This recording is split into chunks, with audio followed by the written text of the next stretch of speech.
오늘 말씀은 요한복음 19장입니다. 다 이루었다 라는 주제로 말씀을 전하겠습니다. 예수님은 대제사장의 승리의 기도를 하신 후에 가룟 유다가 이끈 종교 지도자들과 정치 지도자들에 의해 체포가 되셨습니다. 그리고 불법적인 재판에 의해 죽음으로 몰리고 있었습니다. 주님은 그 모든 과정이 죄로 인해 물든 인생들을 살리시기 위함임을 아셨습니다. 그래서 장원하여 자신의 몸을 내어 놓으셨고 우리를 대신하여 죄인 중에 죄인으로 취급을 받으셨던 것입니다. 그는 무죄하셨음에도 불구하고 채찍질 당하셨습니다. 1절 이에 빌라도가 예수를 데려다가 채찍질 하더라. 분명히 빌라도는 18장 38절에서 나는 그에게서 아무 죄도 찾지 못하였노라 라고 하지 않았습니까? 그럼에도 불구하고 죄인처럼 채찍질을 하게 했습니다. 스스로 모순에 빠졌음을 증명합니다.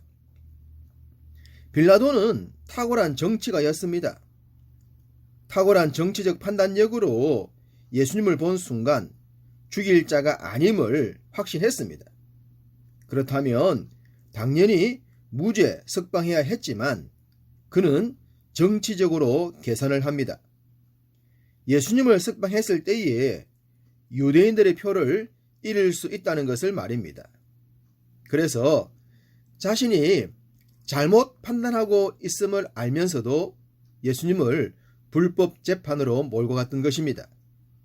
이것이 오늘날 세상의 유익을 위해 사는 자들의 모습이라고 할 수 있습니다. 요즘 우리나라 정치를 봐도 그런 생각이 들 때가 많죠. 유불리에 따라 법을 마음대로 적용하고 누구의 편이냐에 따라서 법을 바꾸어 버립니다. 이런 선택을 하게 되면 결론적으로 모두가 불행하게 됩니다. 우리가 믿음을 가진 자로 살아갈 것 같으면 이런 모습에서는 한 발자국 벗어나야 하는 것입니다. 빌라도는 거듭하여 예수님의 무죄를 주장합니다. 4절 보라 이 사람을 데리고 너희에게 나오나니 이는 내가 그에게서 아무 죄도 찾지 못한 것을 너희로 알게 하려 함이로라. 무슨 말입니까? 나는 아무리 생각해도 이 사람이 무죄하지만 너희들이 이 사람을 요구했기 때문에 너희에게 넘긴다란 말입니다. 오늘날 자기의 편의에 따라 법을 적용하는 사람들에게서 보는 핑계입니다. 남 탓입니다. 분명히 자신이 불법적으로 예수님을 넘기면서도 유대인들의 탓을 하고 있습니다. 백성들과 종교 지도자들은 자신들의 큰 소리가 완강한 세력이 무지한 예수님도 죽일 수 있고 빌라도의 판결까지 이끌 수 있다고 소리칩니다. 6절 대제사장들과 아랫사람들이 예수를 보고 소리질러 이르되 십자가에 못 박으소서 십자가에 못 박으소서 하는지라 빌라도가 이르되 너희가 친히 데려다가 십자가에 못 박으라 나는 그에게서 죄를 찾지 못하였노라. 무죄한 사람을 십자가에 못 박으라고 합니다. 일반적으로 십자가형은 가장 흉악한 죄를 범한 자들에게 행해졌습니다. 그렇게 잔인한 형벌을 예수님에게 적용하라고 합니다. 그것도 하나님을 믿는 자들이 말입니다. 답답한 빌라도는 예수님을 향해 너의 목줄을 내가 쥐고 있으니 내가 어떻게 하면 좋겠느냐 물었습니다. 그러자 주님은 말씀하십니다. 11절 예수께서 대답하시되 위에서 주지 아니하셨더라면 나를 해할 권한이 없었으리니 그러므로 나를 내게 넘겨준 자의 죄는 더 크다 하시니라. 내가 나의 목줄을 쥐고 있는 것도 아니고 백성들과 종교 지도자들이 내 목줄을 쥐고 있는 것이 아니라는 말씀입니다. 이 모든 것은 하늘에 계신 하나님 아버지의 주권적 섭리라는 것입니다. 그러시면서 자신은 대속의 죽음을 하겠지만 나를 너에게 넘겨준 자들이나 나를 죽게 재판하는 너의 죄도 크다는 것을 잊지 말라고 하셨습니다. 빌라도는 유대인들의 표를 좀 잃더라도 옳은 판단을 따라 예수님을 석방했어야 합니다. 그러나 그는 자신의 정치적 욕심에 의해 결국 유대인들에게 예수님을 넘겨버리고 맙니다.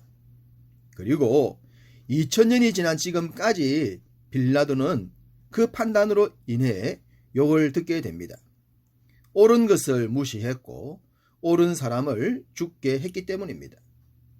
유대인들은 예수님을 넘겨받자마자 십자가형 집행을 추진합니다. 이것 또한 불법 중에 불법입니다. 그러나 그들의 죄악은 일사천리로 진행됩니다.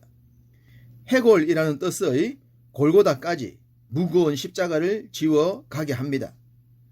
요한은 그 과정을 자세히 기록하지 않았습니다.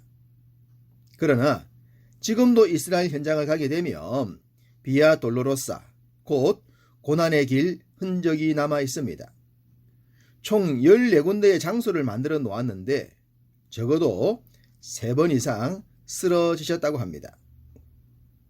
어쨌든 주님은 초죽음의 상태로 골고다에 도달하셨습니다. 그리고 곧장 2명의 강도와 함께 나사렛 예수, 유대인의 왕이라는 팻말이 달린 십자가에 달리시게 됩니다. 예수님께서 십자가에 달리신 날은 금요일이었고 다음 날이 안식일이었습니다. 주님은 안식일이 시작되기 전 6시간 만에 십자가에서 운명하십니다. 복음서엔 예수님이 십자가 위에서 7마디 말씀을 하셨다고 합니다. 그것을 가상 7언이라고 하죠. 그 7마디 중에서 제일 중요하게 생각되는 것이 다 이루었다입니다.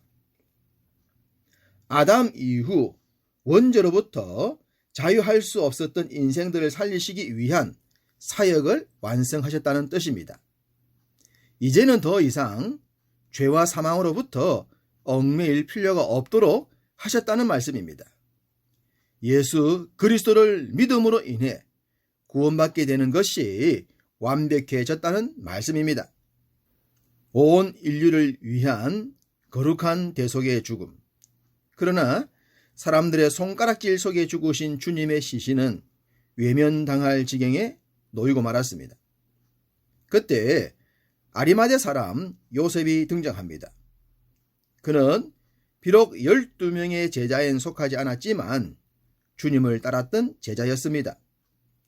당시 상황으로 볼 때 예수님의 시신을 요구한 행동은 유대인들과 종교 지도자들에게 미운 틀이 박힐 수 있었지만 자신을 위해 준비한 무덤에 주님을 안장합니다. 그리고 일찍이 사람들의 눈을 피해 주님을 찾았다가 거듭남의 은혜를 경험했던 니고데모도 등장합니다. 그는 예수님의 시신을 위해 모략과 침향을 가져왔습니다. 이런 것들은 시신의 냄새를 막아줘서 역겹지 않게 했던 향품들이었습니다. 표적과 기사로 사람들의 큰 관심을 이끌었던 주님. 구약에 예언된 말씀을 성취하기 위해 오셨다고 하셨던 주님께서 운명하셨습니다. 그를 재판에 넘겼던 자들은 기뻤을 것입니다. 첫 번째 아담을 실패하게 했던 사탄은 더욱 기뻐했을 것입니다. 만약 예수님의 이야기가 여기서 끝난다면 그를 믿는 모든 자들은 세상에서 가장 불쌍한 자들이 되고 말 것입니다. 진짜 중요한 것은 이제부터입니다. 우리가 믿는 기독교가 세상의 모든 종교와 유일하게 다른 것이 이후의 이야기입니다. 죽음으로 끝나느냐, 그 이유가 있느냐는 달라도 너무 다릅니다. 세상의 종교엔 대속의 죽음이 없습니다. 그냥 죽음만 있습니다. 그리고 세상의 종교엔 죽음 후의 이야기가 없습니다. 그러나 성경은 죽음을 이긴 부활의 이야기를 기록하고 있습니다. 이것이 기독교의 핵심이요, 성경의 핵심입니다.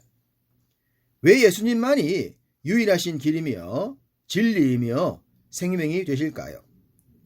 죽음을 이기신 유일하신 분이기 때문입니다. 모든 종교의 창시자들은 자신들의 죄로 죽었습니다. 그러나 주님은 자신의 죄가 아닌 인류의 죄를 대신하여 죽으셨습니다. 그리고 부활을 하셨습니다. 코로나로 인해 삶의 균형이 무너진 작금의 현실 속에서 부활하신 주님의 은혜 속에 깊이 잠기셨으면 합니다. 그로 인해 죽음과 같은 현실을 맞더라도 부활의 소망으로 이기는 삶 사시기를 주님의 이름으로 축복합니다.